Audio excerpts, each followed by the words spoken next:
Yo gamers, it's Legendarma TV. In this video we will break down the second space-time distortion raid, all-in-one, Eisen Ritter. Just like his predecessor, Spirit Usurper Taros, Eisen Ritter will try to obliterate you in many different ways 3 times per week.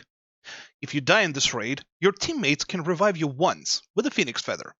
But should you die again, you will stay dead until the battle is complete or failed.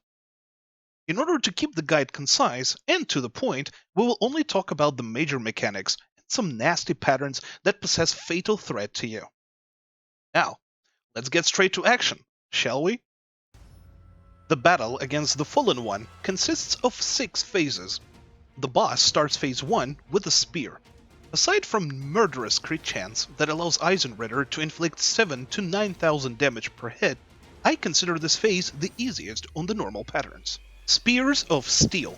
The first mechanic you will encounter happens at 90% of his health. Eisen will flash red and jump into the air. Quickly get into the middle of the arena and stack there. A large fire ring will appear and start spreading towards the middle. At the same time, numerous red spears will fly out of the edges and travel throughout the arena. Rotate your camera around to spot the spears that are flying into the middle and try to avoid them by walking a little bit to the side. Alternatively, you can just keep standing in the camp and let random players soak the spears. This, however, will cost players precious HP potions, so choose wisely how you want to handle this mechanic. At the end of the cast, the camera will fixate on the boss. Run out and hug the wall to avoid a large telegraphed slam that the boss will perform shortly after. When Fallen One drops to 85% of his health, he will enter phase 2. Here, he will equip dual axes and use the powers of the wind and electricity to inflict massive AoE damage and brand you with Steel Wraith. Quick note, dual axe phase is very anti-range and AoE heavy, which means there will be an insane amount of shockwaves everywhere. Be careful. Tornado summons strong winds and makes every player create electric explosions beneath their feet. Deals massive damage and applies a stack of Steel Wraith upon connecting. After 3 electric explosions, Ritter will throw tornadoes in all directions. Make sure you have enough stamina because this pattern requires a lot of iframes to survive.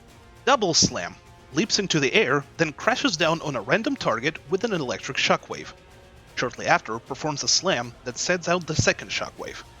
Both shockwaves apply Steel Wraith debuff. Steel Wraith, a stackable debuff that lasts until the end of phase 2.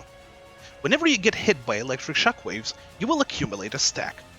Deals a small amount of damage every 2 seconds, and depletes a large portion of stamina and SP upon getting hit with more shockwaves. Main Arena. When you deplete Eisen Ritter's health to 70%, he will activate the whole platform and transfer you to the main arena. From 70% to 60% of health, the boss will keep on performing the same dual-axed patterns.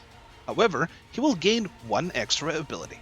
Wraith Release slams the ground 3 times, spins the axis, and creates a large explosion, dealing electric damage and sending shockwaves and tornadoes everywhere. This pattern deals an insane amount of damage and removes all Steel Wraith stacks from all party members. Once you reach 60% HP, the boss will enter phase 3 and remove all Steel Wraith debuffs from everyone. The Avatar. Eisen Ritter transforms into an avatar and lands in the middle of the arena, releasing a shockwave. For the next 10% of his health, the avatar will start every pattern with a melee explosion and send homing projectiles during them. This phase is similar to Taro's 2-bar phase. Here you need to be patient and iframe every pattern startup. Take it slow, mix offense and defense constantly. Also, during this phase, the boss will backswing a lot. This pattern has no melee explosions, so use that to your advantage since his recovery also takes a few seconds. Self-Destruct. At 50% health, Eisen Ritter will jump into the middle and channel a Self-Destruct cast. There will be 4 large swords summoned that will have a yellow zone behind them. During the casts, the sword will also send out red energies that deal damage upon contact. These are dodgeable, so keep dashing towards the swords. Hide behind any sword to escape the explosion. Primal Armor. Right after the self-destruct sequence, the boss will summon a larger avatar. This mechanic is a quick time event. You will have to press E button whenever the marker reaches the blue zone on the scale. Personally, I do press mine whenever the marker goes backwards, but at the end, it's all about the reaction and, well, the lag. As long as you've succeeded the third QTE, you won't be punished. Failing the last QTE will deal massive non-fatal damage to you during the cutscene. The more successful QTEs you do, the stronger the buff you will receive that will heal you and restore SP for 10 seconds. After the quick time events, the Fallen One will transition to Phase 4. In this phase, he will use a sword and a shield. There's a couple of patterns during this phase that will make your life a living hell. Double Shield Slam performs a stab into a shield slam that sends out a shockwave with ground projectiles everywhere. Then follows it up with another shield slam. If players are too scattered, you might get hit twice by the projectiles, so watch out. Impale drops the shield on the ground, releasing projectiles. Then, after a short wind-up, drops the swords on each player, creating shockwaves. Just like Double Shield Slam, this pattern is very dangerous since you can get hit multiple times by shockwaves from other players. Gaze of Evil hides behind the shield, releasing a cone red laser in front of him. Getting hit by the laser applies a debuff on you that drains your HP, SP, and stamina rapidly. Very annoying debuff that cripples your performance. Can also be applied during another pattern. Here, the Fallen One will roar before starting his combo.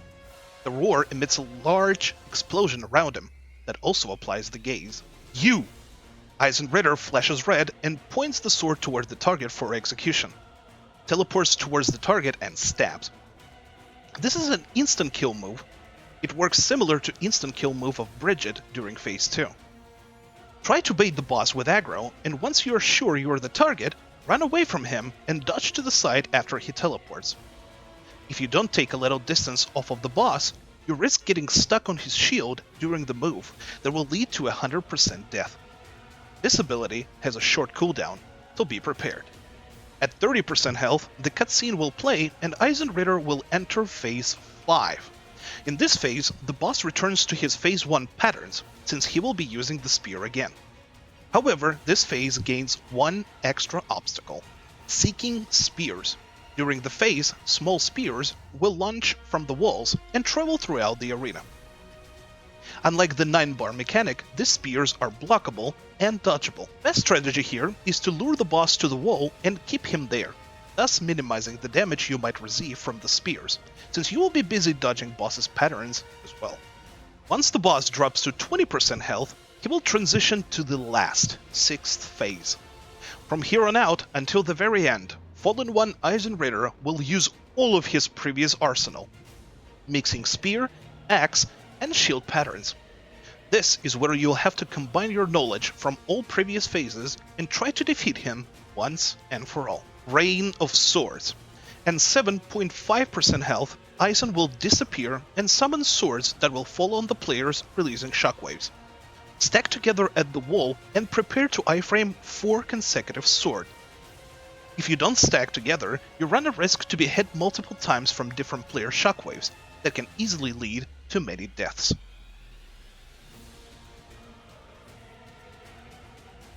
Fire Ring. Shortly after Rain of Sword mechanics, the Fallen One will summon a fire ring that will spread from the walls towards the middle. The fire ring is red and deals massive damage every second you touch it. Make sure to stay closer to the middle. This part might be a bit intense since you won't have much space to navigate, while the boss will continue attacking you. Doom. The final mechanic happens at 5% health. Fallen One Eisen Ritter will summon the Primal Armor to slam the ground. First depleting your stamina to 0, and then instantly set your HP to 1 after that. Do not use HP potions right away, since the 1 HP part repeats itself few times. Wait out until the boss starts his next pattern, then chug a potion, or grab a healing corona from Staff Eevee and continue the fight. Important note, there is a very small window between the stamina depletion and 1 HP cast, so some characters can avoid the 1 HP mechanic. For example, Fiona, Vela, or Lan, since they have slashing high, or Delia and Miri, since they have transformation skills. This, however, is quite hard to execute, so I wouldn't try too hard on it much. Just spam iframes after 1 HP and chug a potion or use Succubus Fang right after. Once the boss drops to 0%, the fight will instantly end. Congratulations, you have defeated the Fallen One. And that's it for today, covering Fallen One, Eisen Ritter. Should you have any questions regarding this battle, leave them in the comment section below. Thank you so much for watching. Love your 3000, stay safe, and I'll see you next time.